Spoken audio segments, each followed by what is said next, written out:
I believe today is a new chapter in all our lives here.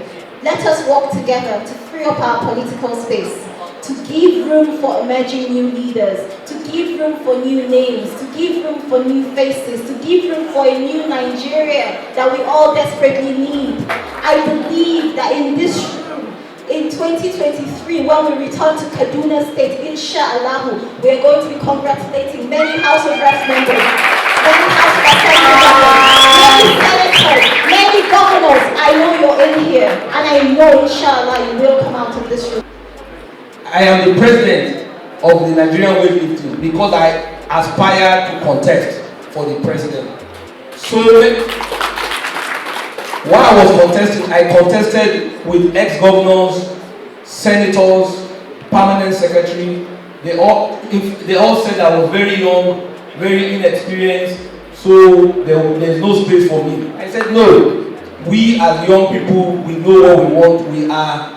We relate. Sport is being done by the youth, and we relate with the youth. So because of that, we must be the one to be at the head of.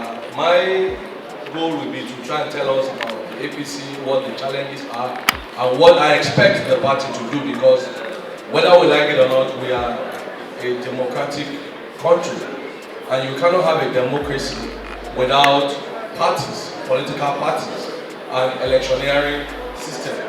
And in an electioneering system, you want to be in an area where you and the other people think alike. Political ideology strictly is about leaning, thinking in a certain way. And for the APC, we have decided that we are going to be looking at going to be progressive.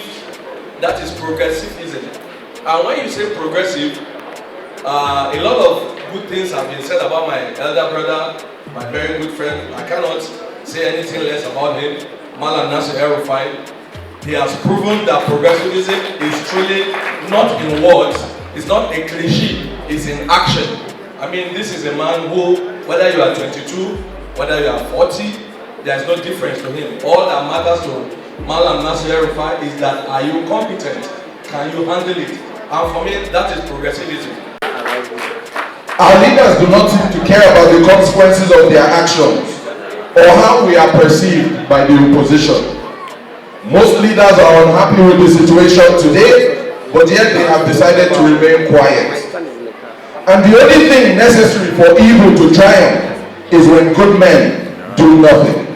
This is why there is crisis in our great party, the APC, today. But where does that leave us as young people?